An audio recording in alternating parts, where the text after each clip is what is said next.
참여한 여러분들 간절히 바랍니다.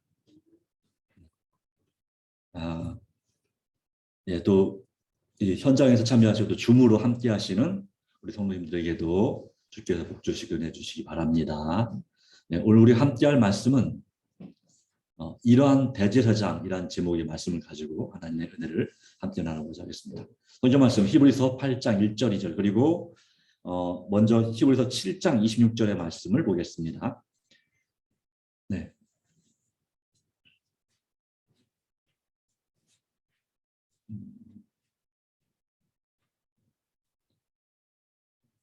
네, 읽겠습니다. 이러한 대제사장은 우리에게 합당하니 거룩하고 악이 없고 더러움이 없고 죄인에게서 떠나 계시고 하늘보다 높이 되시니라. 8장 1절 2절입니다. 지금 우리가 하는 말의 요점은 이러한 대제사장이 우리에게 있다는 것이라. 그는 하늘에서 지극히 크신 이의 보좌 우편에 앉으셨으니 성소와 참 장막에서 섬긴 이시라. 이 장막은 주께서 세우신 것이요 사람이 세운 것이 아니니라. 이러한 대제사장, 이러한 사람, 그래서 우리에게 또한 큰 힘이 되고 용기가 되는 것입니다.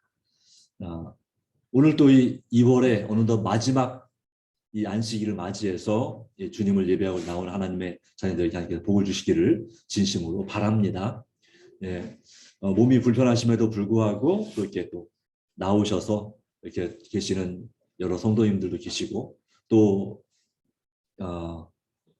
여러 가지 사정상 우리 정수영 성도님 같은 경우도 피곤하시지만 나오셔서 이렇게 예배에 참여하시는 걸 정말 하나님께 감사드리고 또 하나님께서 더 큰 은혜 주셔서 건강 주시기를 바랍니다. 여전히 코로나19 확진자가 이제 15만 명이 넘는 이제 20만을 이제 좀 있으면 다음 주에 아마 더 많아질 수도 있는 그런 위험 가운데 있습니다. 하나님께서 여러분을 지켜주시고 이제는 숫자가 많아져서 이제 여러분 주변에서도 가족들이나 친척들 중에서도 아마 코로나 확진자가 나올 가능성이 무척 높은 때에 살고 있습니다. 건강에 늘 유의하시고 하나님께서 잘 지켜주시기를 바랍니다. 그래서 여러분 마음 가운데 은혜 주시고 또 이길 힘을 또 주시길 바랍니다. 자, 오늘 우리 함께할 말씀, 이 말씀 가운데서 우리는 이러한 대제사장의 얘기를 하면서 우리는 누굴 볼 수 있냐면 멜기세덱이라고 하는 이 반열을 또 계통을 따른 대제사장 예수님에 대하여 우리는 살펴볼 수가 있습니다.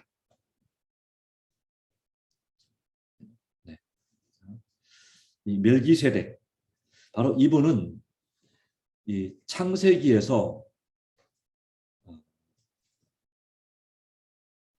14장 18절 20절 말씀 가운데 이 아브라함에게 이 축복을 하고 정말 높은 자로서 하나님 앞에 섰던 사람입니다. 그래서 그가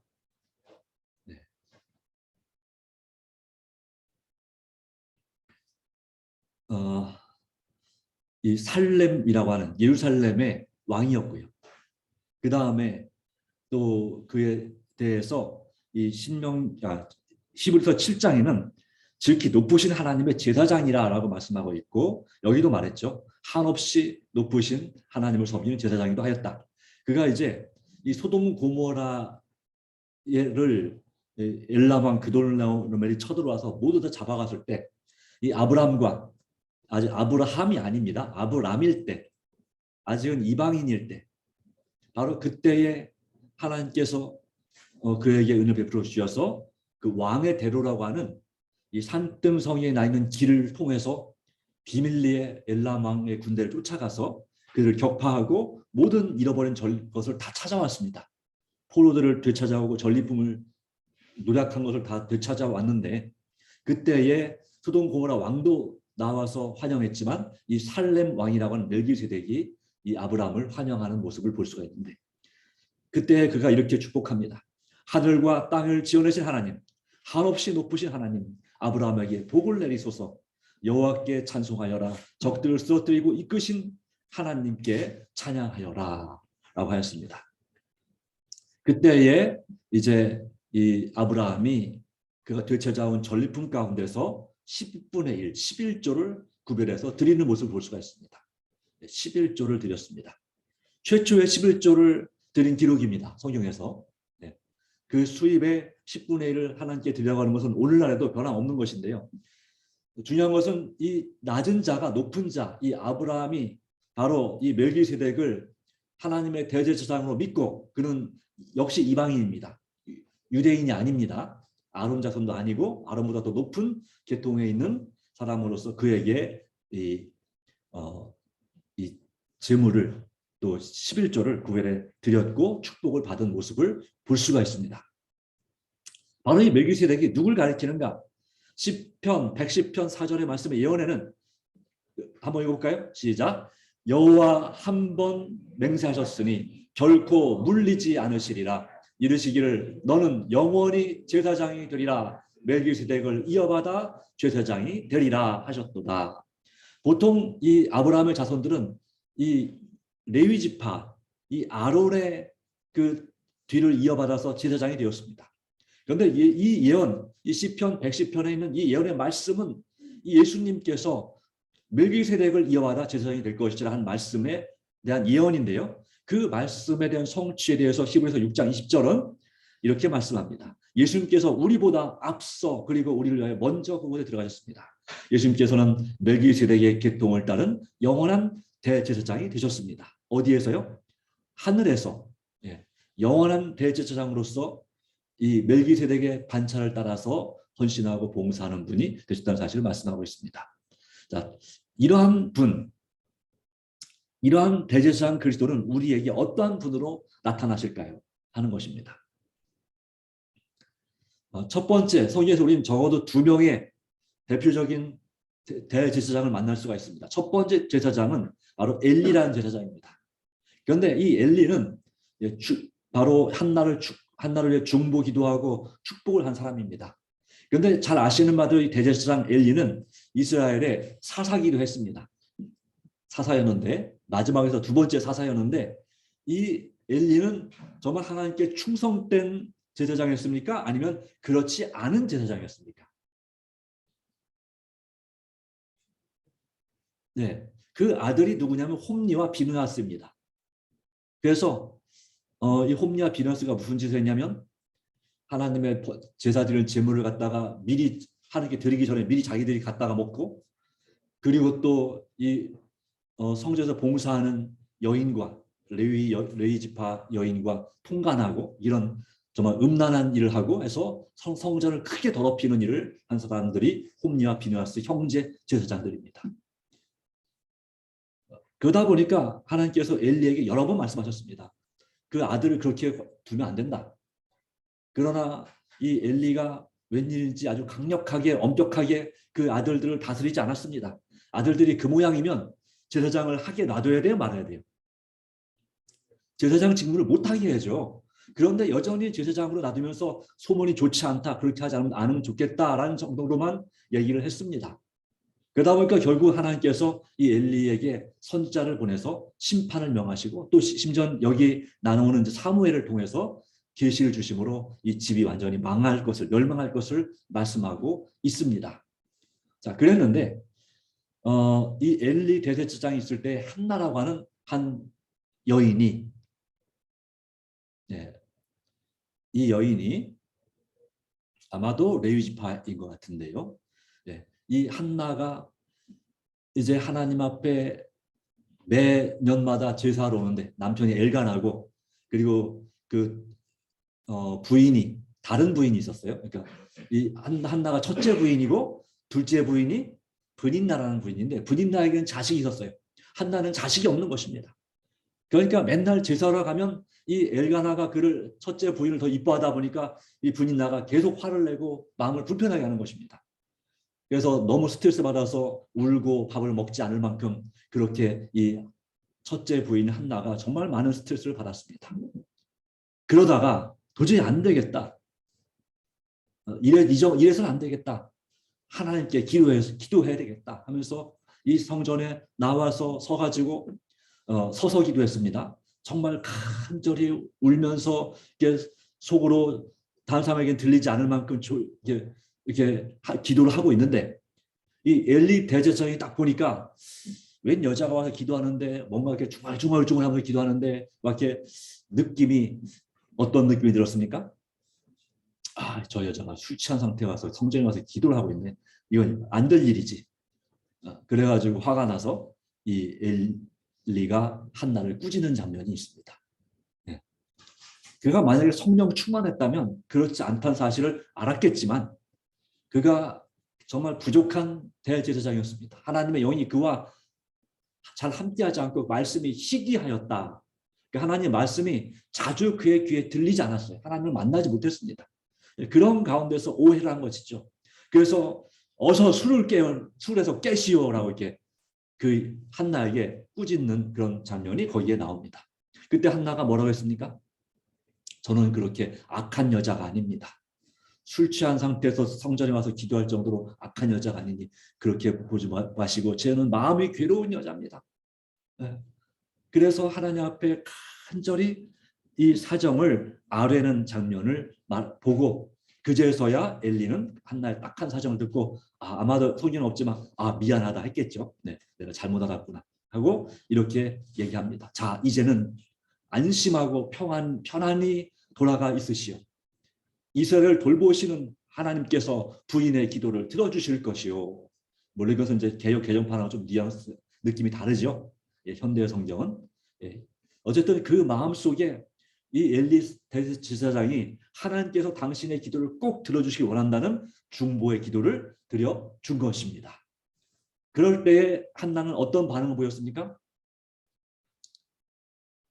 기도를 마치고 그 대제사장의 그 말씀을 들은 다음에 그가 돌아가 더 이상 울지 않았다. 수심이 없으니라 했습니다. 그리고 어떤 일이 일어나게 됐을까요?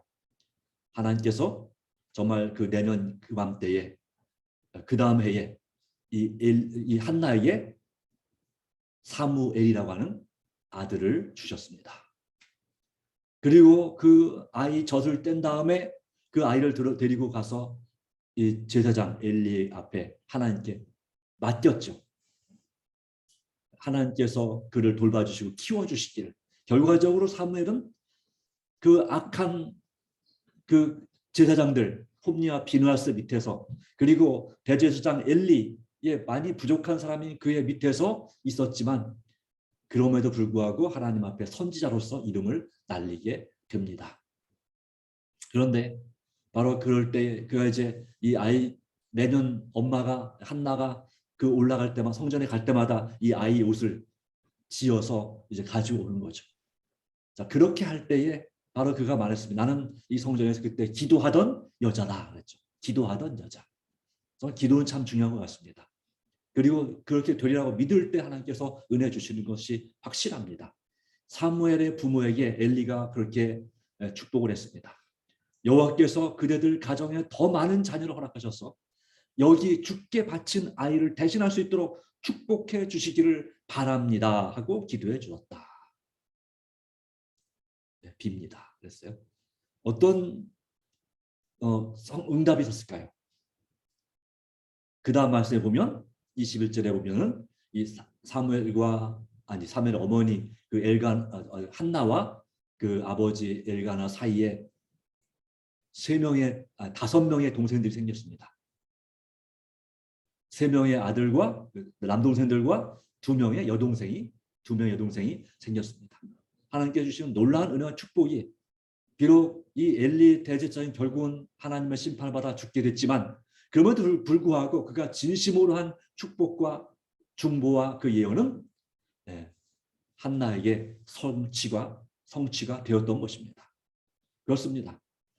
이 엘리는 여기는 합당한 대제사장은 아니었습니다. 많이 부족했고 문제가 많았고 자식들을 제대로 신앙 가운데 인도하지 못한 사람이었습니다. 그러나 오늘 우리에게 계시는 대제사장 예수님은 어떤 분이십니까? 그분이야말로 쉬운 성경 말씀권 7장 26절 예수님이야말로 우리에게 진정으로 필요한 대제사장이십니다. 예수께서는 거룩하고 죄가 없으시며 흠이 없고 죄인들과 구별되는 하늘보다 높은 곳에 계신 분이십니다. 바로 우리 예수님은 어떤 분이시라고요? 진정으로 필요한 분, 이것이 합당한이라는 다른 의미의 번역입니다. 우리에게 꼭 필요한 대제사장이십니다. 대제사장은 우리 편에서 하나님 앞에 중보의 기도를 드리는 사람이 바로 제사를 예배를 인도하는 분이 바로 대제사장입니다. 원래로 말하면 이제 목사님 이런 분들이겠죠. 네. 자, 바로 이러한 예수님을 우리가 믿음으로 의지할 때 우리는 모든 문제가 해결될 수 있는 합당한 바로 그분, 우리에게 진정한 모본이 되시는 예수님을 만날 수 있습니다.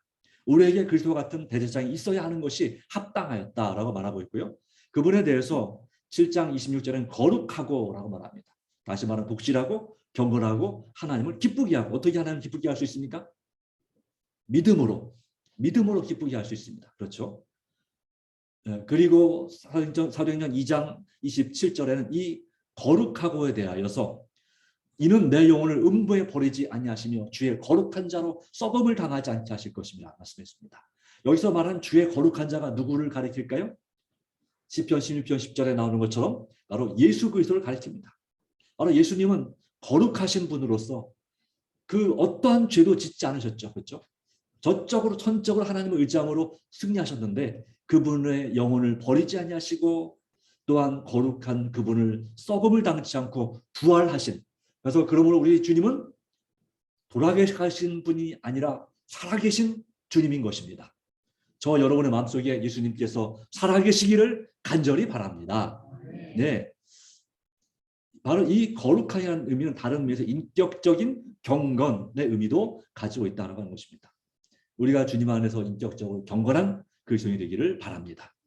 예수님은 악이 없습니다. 꾸밈이 없습니다. 무지하고 변명하지 않습니다. 더러움이 없고 종교적 도덕적 의미에서 순결하고, 베드로전서 1장 4절 어제 읽었습니다. 썩지 않고 더럽지 않고 쇠하지 아니하는 유업을 있게 하시나니 곧 너희를 위하여 하늘에 간직하신 것이라.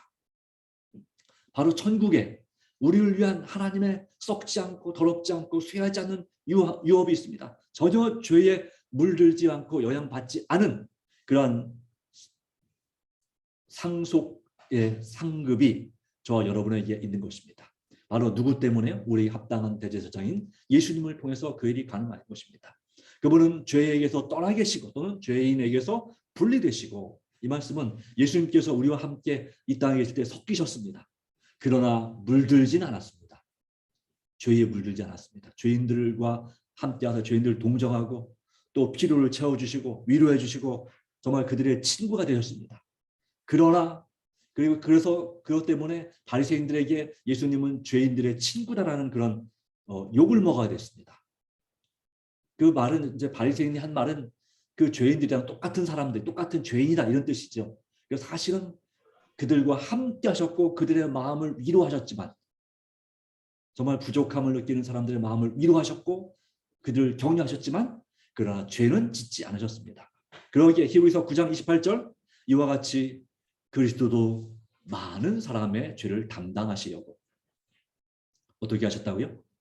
단번에 되신 바 되셨고 구원에 이르기 위하여, 그다음에 뭐라 합니까? 어떤 사람? 죄와 상관없이 자기를 바라는 자들에게 두 번째 나타나시리라. 재림하시리라. 자, 죄와 상관없는 사람이 돼야 됩니다. 여러분, 죄와 상관이 없습니까? 있습니까? 자, 그럼 어떻게 해야 될까요? 네. 죄와 상관없이 자기를 바라는 자들에게 재림하신다고, 그들을 데리러 오신다고 했는데, 죄와 상관이 있다면, 즉 내가 다시 말하면 죄를 짓고 있다면 어떻게 하면 될까요? 예, 그 죄를 진심으로 회개하고 용서를 받으면 됩니다. 우리 주님은 여러분이 드린 기도에 대하여, 죄 용서에 대하여 용서를 확실하게 해주시겠습니까? 아니면 하는 거 봐서 하시겠습니까?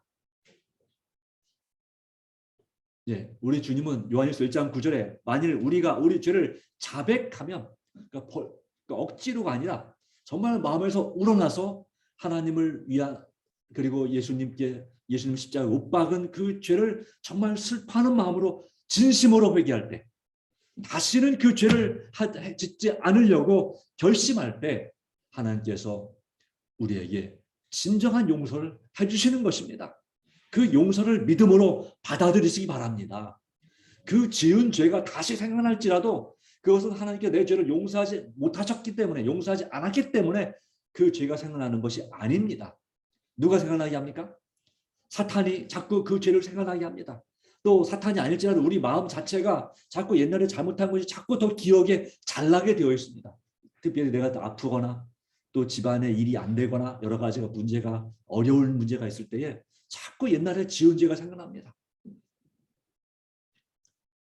분명한 사실을 그럴 때 확증해야 됩니다. 하나님, 이 죄는 이미 용서받았습니다. 제가 진심으로 회개했습니다. 그리고 주님께서 나를 한 번 용서하시면 영원히 용서하심을 믿습니다. 이런 고백이 저와 여러분에게 있어야 될 줄로 믿습니다. 네. 그 하나님의 용서, 하나님께 말씀하시면 그것은 우리가 구원받는 것만큼 확실한 것입니다. 믿음으로 구원받죠. 바로 그 믿음을 주시는 분께서 여러분에게 복도 주시고 여러분에게 용서도 주시고 성령으로 충만함을 주시는 것입니다. 하나님을 확실히 믿으십니까? 예수님이 여러분을 정말 사랑하심을 진심으로 믿으십니까? 그렇다면 그분께서 여러분의 형제와 자매의 죄들을 용서할 때 여러분의 죄를 확실히 용서하실 것을 믿으십니까? 네, 성경 말씀에 그렇게 여러 번 말씀하고 있습니다. 동이 서에서 먼 것처럼, 동과 서가 엄청 멀잖아요. 그것처럼 우리 죄를 완전히 반대로 옮기셨다라고 말씀하고 있고, 우리의 죄를 어떻게 희게 만들겠다고요? 양털같이 흰 눈같이 정결하게 깨끗하게 용서해 주시겠다고 말씀하고 있습니다. 여러분 혹시 봄맞이 대청소를 하고 계실까요? 네, 지난 한 주간 저희 집은 네, 하여튼 아직 이사 가는 것도 아닌데 하여튼 대청소를 하고 있는 중인 것 같습니다. 그런데 좋더라고요. 물론 고생은 정말 많이 하지만 그래도 깨끗하게 되는 것은 참으로 좋은 일입니다. 바로 주님께서 우리 마음에 그와 같이 완전히 깨끗하게 여러분을 만들어 주실 수 있고, 적어도 내가 볼 땐 내 자신이 부족할지 모르지만 하나님께서 보시기에 의롭다고 인정해 주시는 그 은혜를 믿음으로 온전히 받아들이시기 바랍니다. 이걸 믿으셔야 됩니다. 주님께서 나의 죄를 용서해 주시고 내 기도를 응답해 주심을 믿지 못하면 그 어떤 것도 믿을 수 없습니다. 맞나요? 예, 확실합니다. 그렇습니다. 우리는 주님께서 우리의 죄를 정말로 분명히 용서해 주심을 확실히 믿어야 됩니다. 적당히가 아니고 부분적으로 믿는 것이 아니라 어떻게 믿으라고요? 확실히 믿으십시오. 예, 그것이 오늘 우리에게 중요하고 필요한 것입니다. 그럴 때 우리는 죄와 상관없게 되는 것입니다. 마침내 언젠가는 은혜의 시기가 끝날 때 우리 더 이상 죄를 짓고 싶어도 짓지 않는 그런 상태에 이르게 될 것입니다. 그러나 그 반대가 되지 않기를 간절히 바랍니다. 그 은혜의 시기에 이제가 주님께서 우리를 위해 중보하시는 하늘에서 대제사장의 직분을 마치게 되면 더 이상 죄를 짓거나 더 이상 반대로 선을 행하는 일이 불가능하게 되는 그 풍성이 고정되는 때가 옵니다. 그때가 되기 전에 우리가 정말 우리에게 합당하신 대제사장 주님을 의지해서 믿음으로 날마다 용서받고 믿음으로 날마다 마음에 참된 평화를 누리시기 바랍니다. 마음이 뭔가 아직 여전히 불편함이 있다면, 여전히 편치 못하다면 우리는 하나님 앞에 그 약속의 용서의 약속, 축복의 약속, 기도 응답의 약속을 또 건강을 회복시켜 주신다는 그 약속을 확실히 믿음으로 주장하시기를 바랍니다. 이것이 중요합니다. 바로 그분은 높이 되신 분이십니다. 하늘보다 높이 되신 하나님 우편에 계신 분이십니다. 바로 이 대제사장이 바로 우리에게 합당한 분이십니다. 그분은 스스로 있는 자로서 하나님과 인간 사이에 중재자가 되셔서 양측 사이에 손을 얹으십니다. 거룩하고 악이 없고 더러움이 없고 죄인이 떠나 계시는 그분은 우리를 형제라 부르기를 또 자매라 부르기를 부끄러워하지 않으십니다. 그래서 주님 안에서 우리는 하나님의 가족과 연결이 되는 것입니다. 하나가 되는 것입니다. 네. 그리스도 안에서 땅의 가족이지만 우리가 하늘의 가족이 됨을 믿으십니까? 네, 주님 안에서 믿음으로 서시기 바랍니다. 용기를 얻으시기 바랍니다. 우리 구주께서는 이 유혹자를 대항하고 정복하기 위하여 그분의 하늘 아버지께서 지혜와 능력을 주시도록 의지하셨다. 이 사단의 유혹과 시험을 이기기 위해서 이 땅에 계실 때요. 어떻게 하셨다고요? 다시 말하면 이것은 우리가 시험과 유혹을 이기는 비결입니다.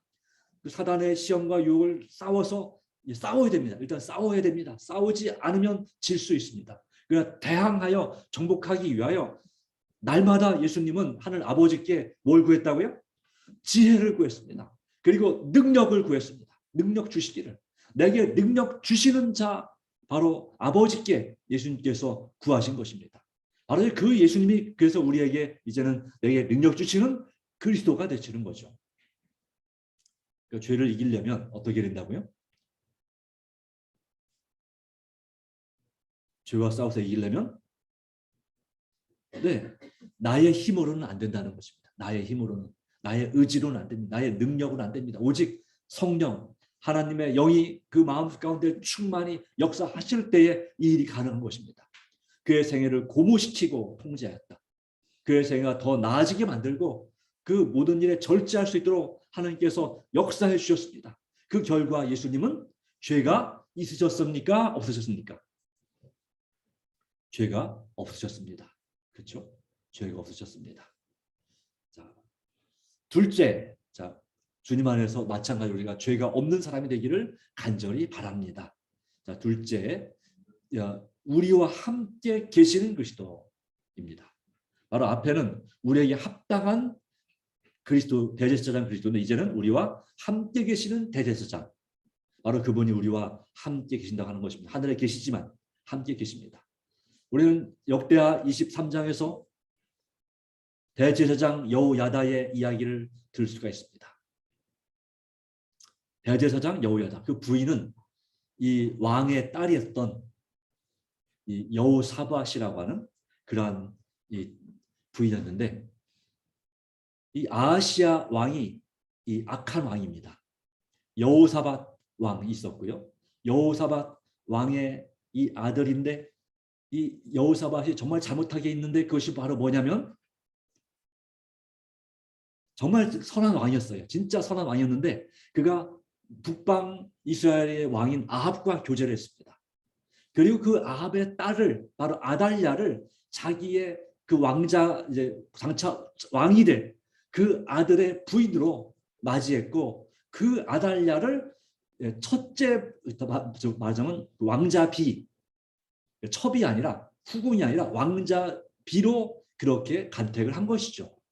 그것이 기억이 아주 치명적인 나라를 망하게 만드는 잘못이었습니다. 그가 했던 모든 그 선한 업적, 각 성에 다 사람들을 보내서 말씀을 가르치게 하고 또 하나님께 돌아오게 했던 그 모든 선한 일들이 완전히 다 망가지는 일이 그 아하시야 왕을 통해서 그 아달랴를 통해서 벌어지게 됩니다. 참 완벽한 사람은 없는 것 같습니다.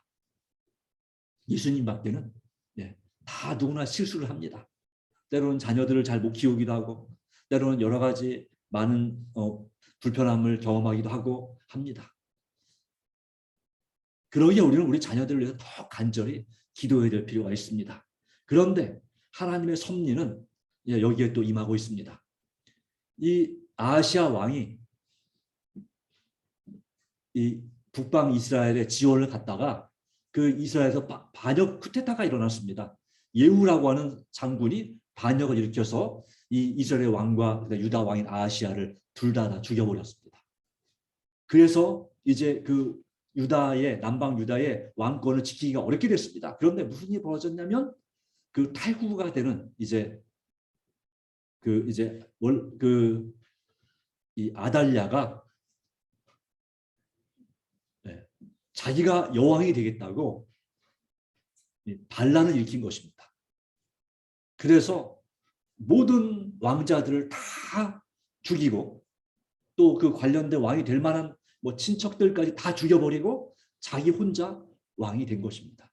그런데 그런 가운데서 이 여호야다의 아내 바로 이 요아스라고 하는 그 막내 왕자의 누나가 그 여호사밧이 이 요아스를 몰래 그 죽이는 가운데서 훔쳐내갖고 그 대제사장 여호야다와 함께 그를 7년 동안, 6년 동안 그가 그 성전에서 몰래 숨겨 기른 것입니다.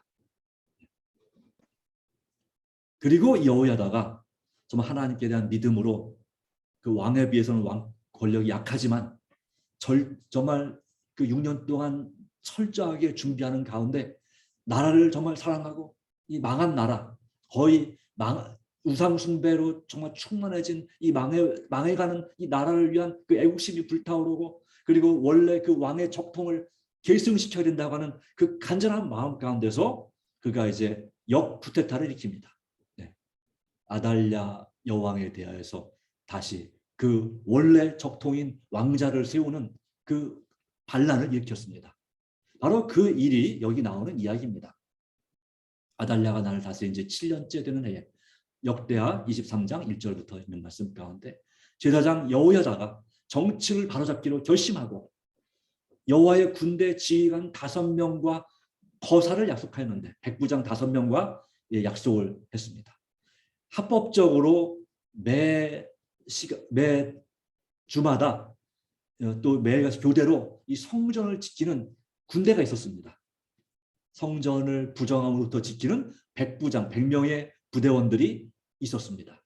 그리고 또 해서 보통 이제 한 약 200명, 300명 가까이 이 대제사장 백부장들의 군대들이 이 레위 지파, 대부분 레위 지파입니다. 레위인들의 후손들, 그 오벳 에돔의 후손들, 이런 사람들이 이 성전을 지키고 있었는데, 그래서 그들만이 뭘 할 수 있습니까? 무장을 할 수가 있었어요.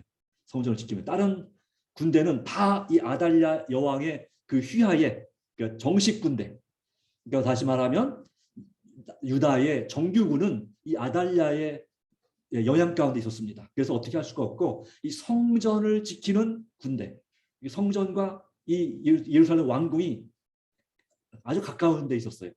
그래서 성전을 지키는 군대를 이제 300명 있는데, 그중에 그 외 나머지 100명씩 매일 차근차근 교대를 해나가서 전체 이제, 근데 그 교대할 백부장의 군대와 그리고 또 교대 한 군대를 다 내보내지 않고 500명을 모아서 500명의 이제 성전을 지키는 그 병사들과 함께 이제 그런 가운데 모든 예루살렘의 유력한 사람들을 모아서 마침내 이 왕을 세우는 일을 하게 됩니다. 그래서 그들에게 맹세를 시키고 언약을 맺고 그리고 왕을 보였습니다. 그렇게 말합니다. 이 아하시아 왕의 아드님이 여기 계십니다. 이제는 이분이 왕위를 이어받을 때입니다. 다윗의 후손이 언제까지나 이 나라를 다스리게 하시겠다고 하신 여호와의 말씀을 따라야 합니다.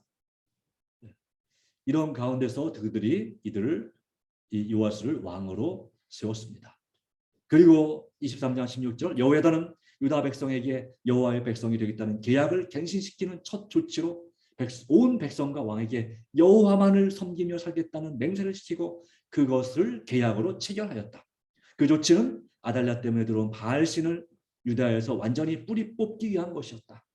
그리고 그 다음 말씀에 보면 백성들이 나가서 이 바알 신전을 파괴하고 제사장을 죽이고 그리고 오직 하나님께로 돌아오는 그런 역사가 있게 되는 것입니다. 바로 그 일을 누가 했습니까? 이 대제사장 여호야다가 했습니다. 그는 정말 나라를 정말 사랑하는 애국자로서, 그리고 종교 개혁을 일으키는 개혁자로서 헌신한 그런 사람이었습니다. 바로 그에 못지 않은 분이 계신데, 바로 그분이 예수 그리스도시죠.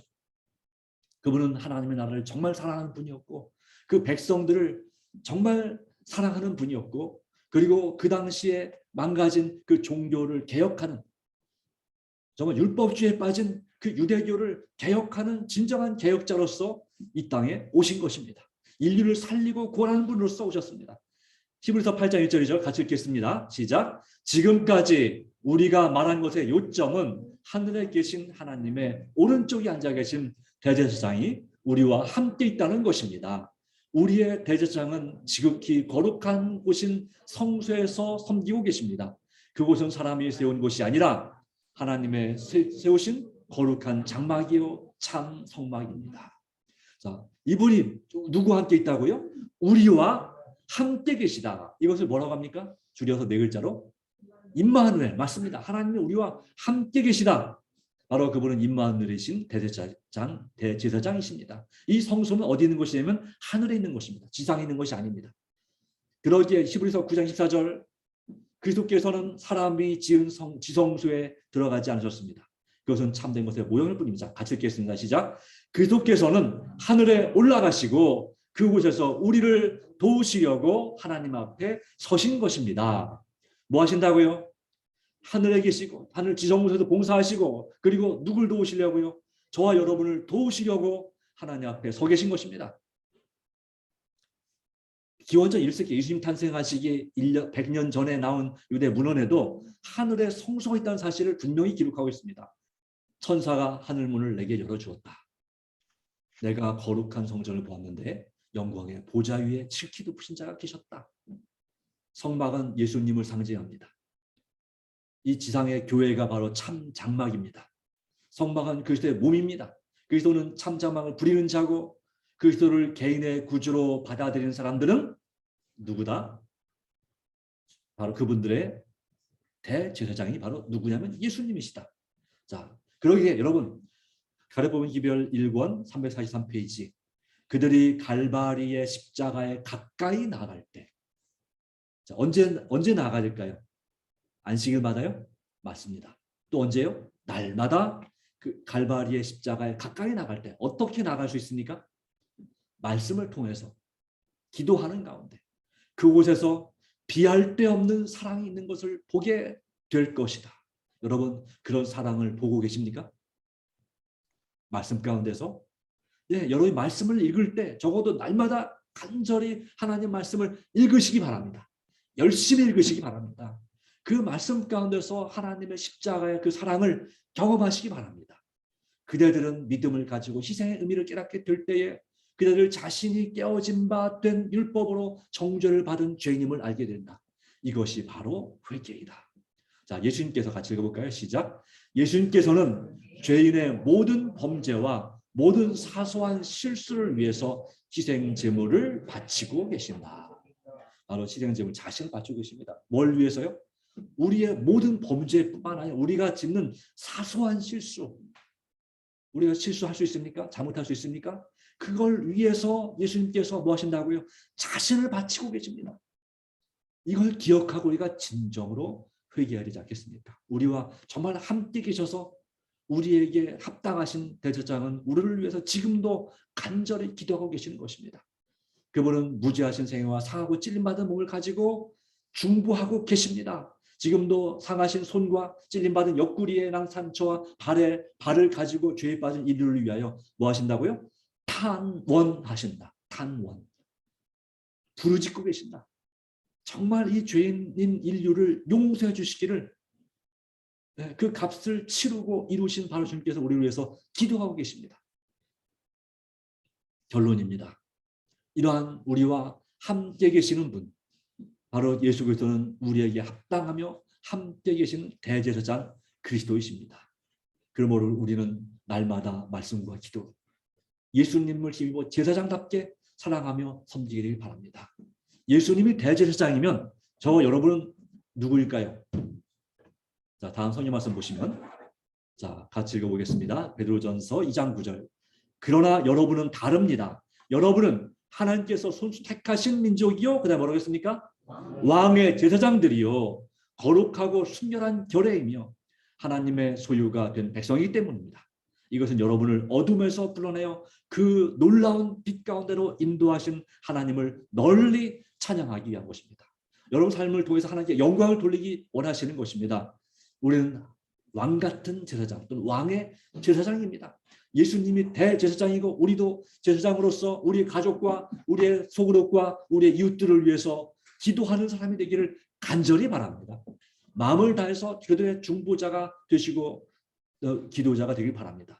출애굽기 19장 5절 6절에도 너희가 내 말을 잘 듣고 내가 세워준 계약을 잘 지키면 제사장 나라가 되고 거룩한 민족이 되겠다 말씀하고 있습니다. 한 예화를 말씀드리고 마치겠습니다. 이 기도하는 손이라고 하는 이 그림은 독일의 뉘른베르크 미술관에 전시되어 있는 박물관, 미술관에 전시되어 있는 아주 유명한 500년 된 그림이라고 합니다. 그런데 이 500년 된 그림을 그리기 위해서 누가 그리냐면 알브레이트 뒤러라는 사람이 그린 그림인데, 이 왼쪽에 있는 사진은 그가 28살 때 그린 자화상입니다. 그는 젊은 화가였습니다.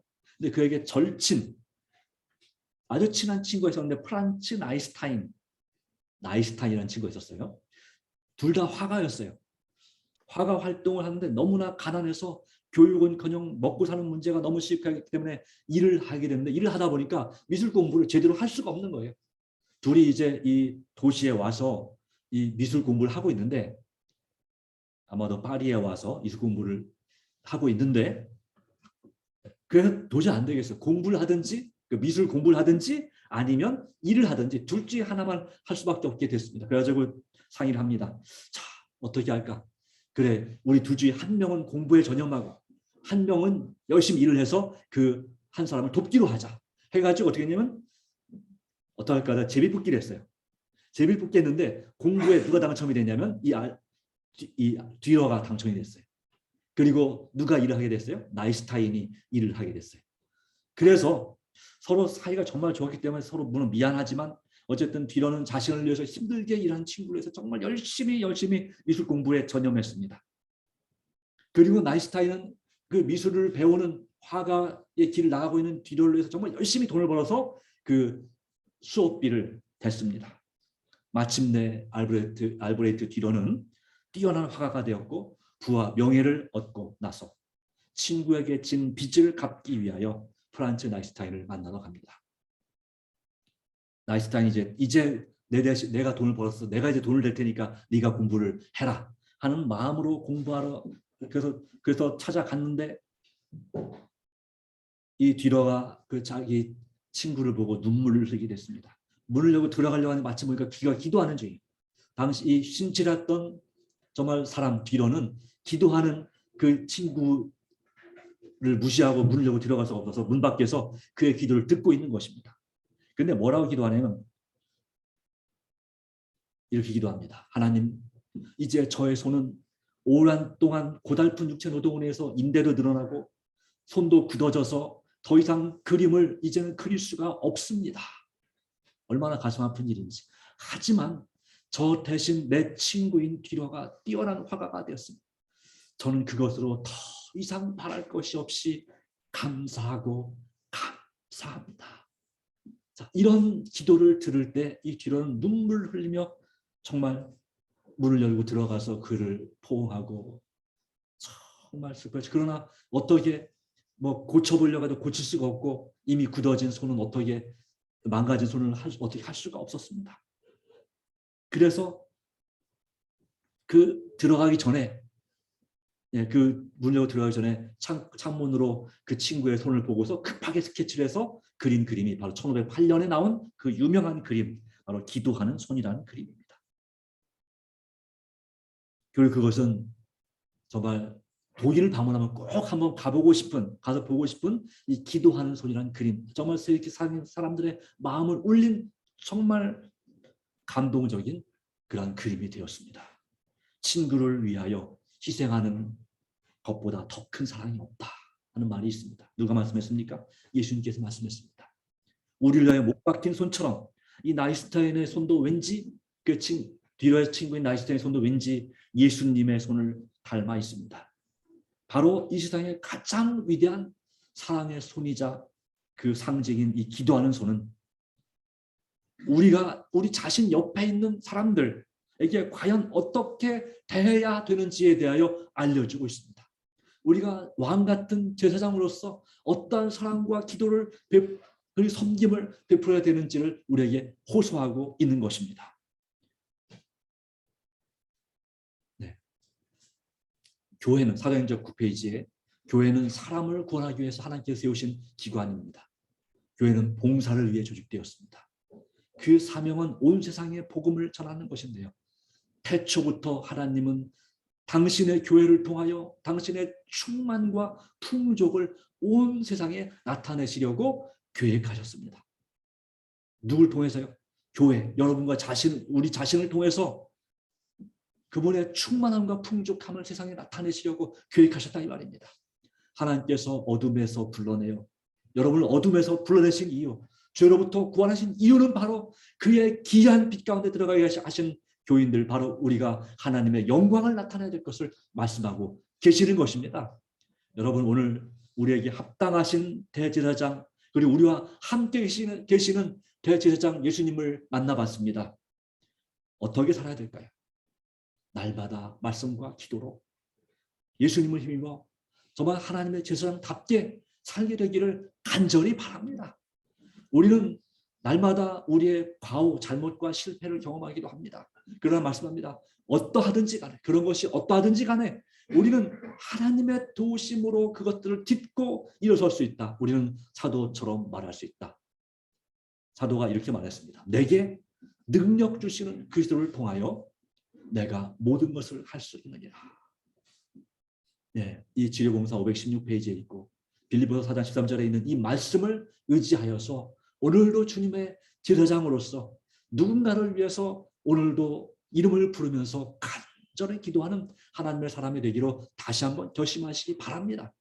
하나님의 은혜가 여러분을 살리고 여러분을 변화시키고 정말 우리 예수님, 우리에게 합당한 예수님, 우리에게 꼭 필요한 예수님처럼 우리도 누군가에게, 우리 가족들에게 정말 합당한 제사장, 꼭 필요한 제사장이 되어야 되지 않겠습니까?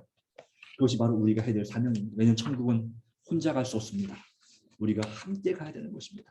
날 사랑하는 가족들과 친구와 친척들을 위해서 더 간절히 기도하시기 바랍니다. 우리 이조현 집사님 그 뒤에, 예, 감사합니다, 오셔서 뒤에 이 축복기도 나무를 붙여놨습니다. 거기에 여러분들이 적어낸 그 구조자들의 이름이 쭉 있습니다. 그 이름을 보시면서 더 간절히 기도해 주시고, 또 하나 말씀드리는 것은 이 사업계획서의 맨 뒤에 보시면 이 목장 편성표가 있고 목장별 중도 기도 명단이 있고요. 그 다음에 뭐가 있냐면 이 주소록과 기도 명단이 있습니다. 여러분들 이걸 그냥, 다시 말씀드리지만 이걸 그냥 썩혀두지 마시고 묵혀두지 마시고 이 주소록을 적어놓은, 그러니까 이 앞에 있는 이름만 쫙 불러가면서 기도해도 교인들의 이름을 다 부르게 되어 있습니다. 그래서 이름을 부르면서 그 사정을 생각하시면서 얼굴을 떠올리시면서 간절히 기도해 주시기 바랍니다. 이제 어떤 사람들은 도대체 누군지 모르는 사람도 있습니다. 그러나 그가 누군지 모를지라도 우리가 날마다 기도하게 될 때 어느 순간 그 교인을 우리 교회에서 만나게 될 때, 아, 당신이 누구시군요 라고 할 때 더 가까워지는 거죠. 이와 같은 기도, 이와 같은 열심과 사랑 가운데서 믿음으로 정말 더 간절히 기도하는 사람, 그래서 올해 이 교회를 더 뜨겁게 예수님을 닮은 교회가 되게 만들 수 있는 주님의 사람들이 되기를 간절히 바라면서 말씀을 드립니다.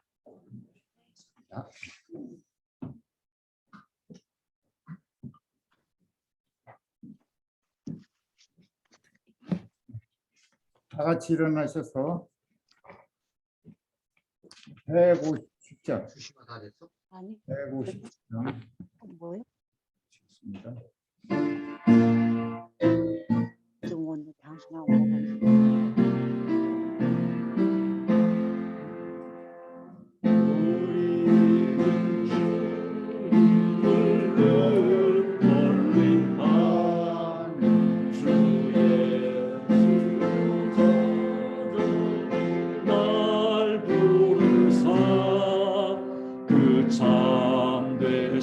사랑을 베푸시나 내 형제여 주님을 곧 따르라. 주 널 위해 비네, 주 널 위해 비네, 주 널 위해 비네, 널 위해 풍성한 은사를 날마다 내리 내 영혼은 한없는 복받나니. 오 그대도 예수를 구주로 모셔 곧 따르며 풍성한 복 받으라.